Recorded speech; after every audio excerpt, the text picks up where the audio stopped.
Welcome back to another episode. Holiday start, Hatoful Boyfriend, etc. Pigeons, some local pigeon. There it is. Let's find out where Your Majesty came from. It was already dark out when I awoke. What time is it? It must be past 6. I feel like I had a report due today. Which one was it? Classics? Or maybe German Lit? Whatever. I gave up on both of them ages ago. I don't want to go out.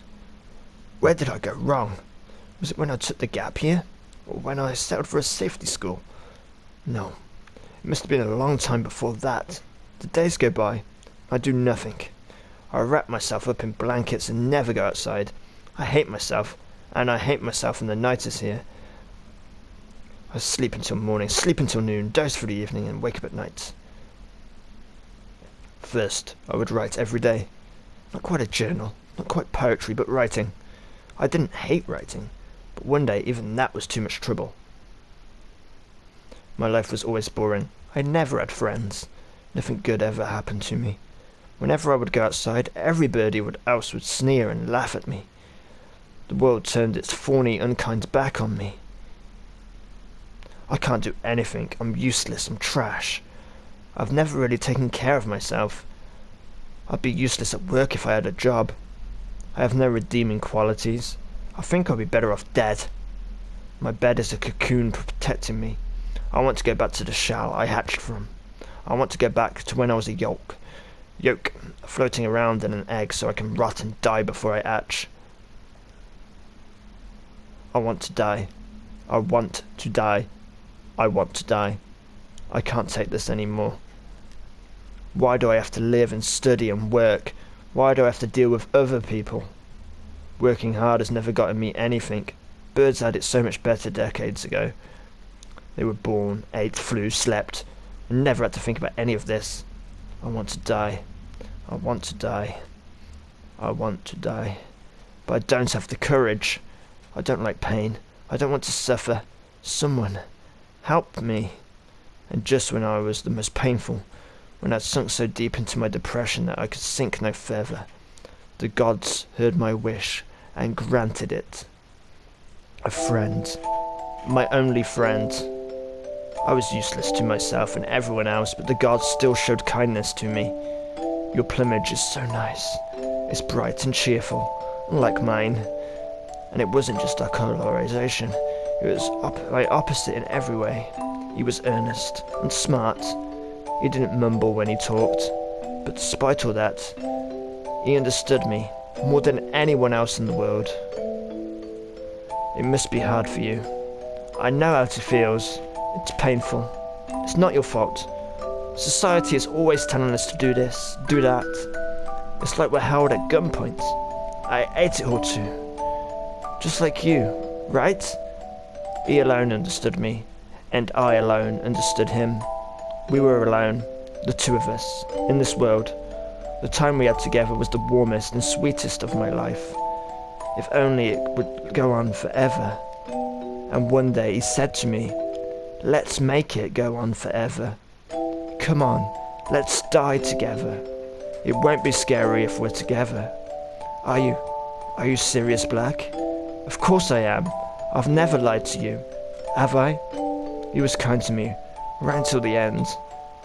One night he came home with a bag full of medicine to wash us away, without pain, forever. Let's go somewhere far away.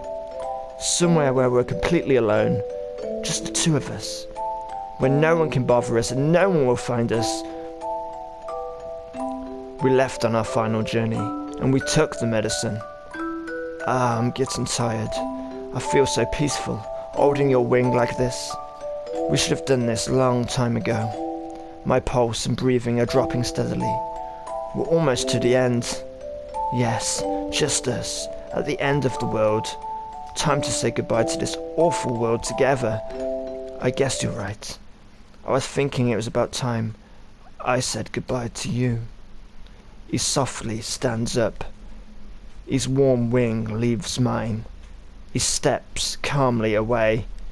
He reaches into my bag. He takes out the key to room 701, my wallet, my ID. What? I reach out. I can't move. Goodbye. This is as far as I take you. But you said you'd leave this awful world behind with me. Yes, what an awful world it is. But I still have things I need to do in it. No, don't. I don't want to die. I don't want to. I don't. It's too late for that now. How many times have you told me you want to die? You never really wanted to die, but you had to. People like you are just a bother, hanging around, complaining, getting in the way. What an awful world. It wasn't my fault. Why do you have to kill me? Come on, please. This isn't right. You're right.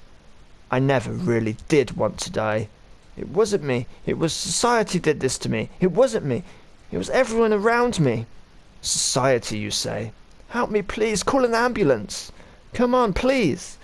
They won't come. This is the end of the world, and it belongs to you and me alone. I don't want to die. I'm scared. I don't... Why are you doing this to me? You wished for death, and I helped you to it. That's all there is to say. Please try not to throw up. It would just hurt you more. Someone, help me. The King's Picture Book.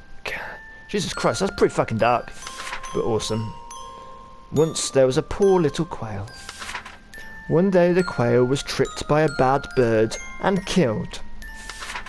The quail was put onto the train through the night sky along with all the other birds who had died. Where is the train going? There must be a terrible place at the end of the line.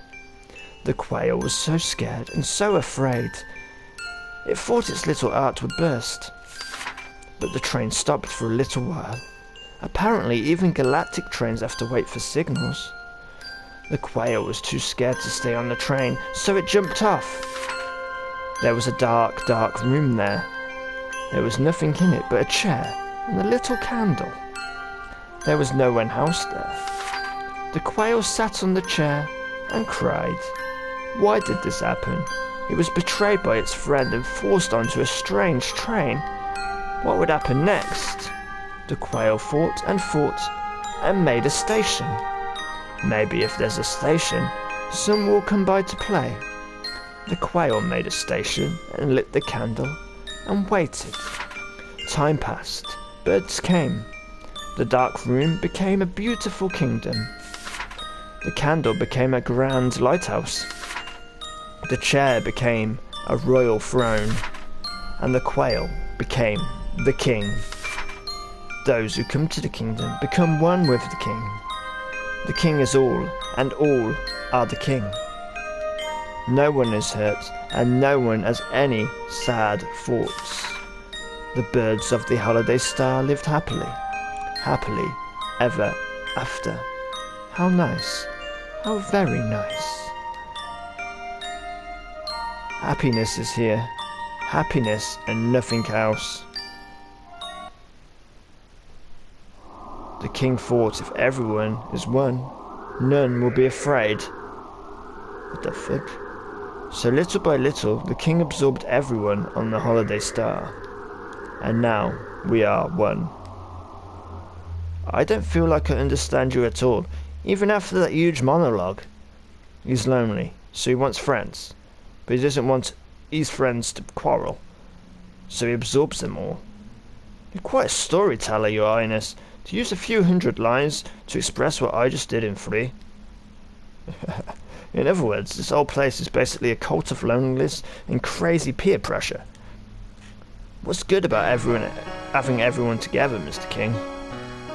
No one gets to play their own parts. If Oka-san were here, he'd say something like, everyone is different, and everyone is good, Mr. King. And then he'd slap you. Even now that you're the king, you're still just a small, frightened quail. You ran and hid in your shell, and now you're safe in your own private kingdom. I suppose you are right. If everyone is one, no one gets hurt. But there's no one on this fake star but you, Your Majesty. As long as you stay here, you'll be alone. The king said it's not the king's fault.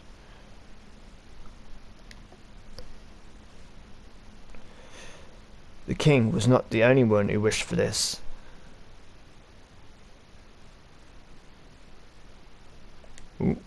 All who come here accepted it gladly. Even the ones like you, who were hungry at first. In 2 days, you'll be the king's best friends. You are the ones who are wrong. It is you who are wrong. You're not right. What the F? The king and that king, and this king, and all these kings are so happy. But you want to hurt the king and this king and that king. Everyone has to be good on this star. If we are not one, then someone will surely hurt someone else. The king said, "Let us become happy together." I've rechecked everywhere I went, but I haven't seen any of the doors. It's one hallway from start to finish. Looks like this path must be hidden too well for the naked eye to see. The last room should be where I'll find Professor Nanaki. Oh wait, didn't locals say he was a Tori ni Nemo in this world? Anyway, there should be a quail here somewhere, but he's been singled out for poor treatment. Did you really have to hide him away like this, Your Majesty? Oh, what the fudge? A voice echoes faintly in the dark corridor. One of the king's underlings? I don't see it anywhere.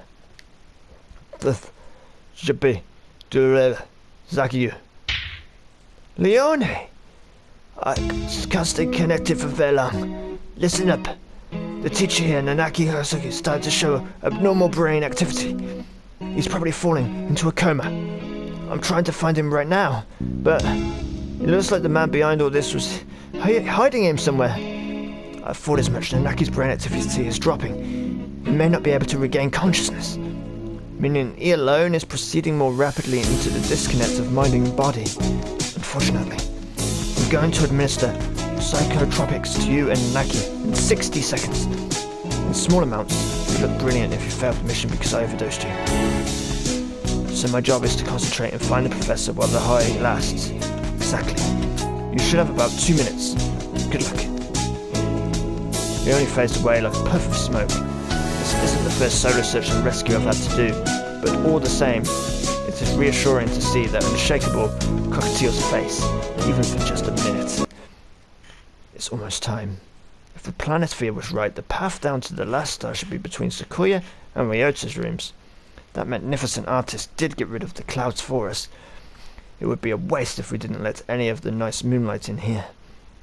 The boost should last 2 minutes. At least the area is pretty small.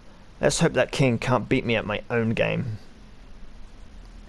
So the officers are just as willing to use illegal substances as the ground operatives. I can't believe it. There's something very wrong with the Dove Party. We are like cogwheels.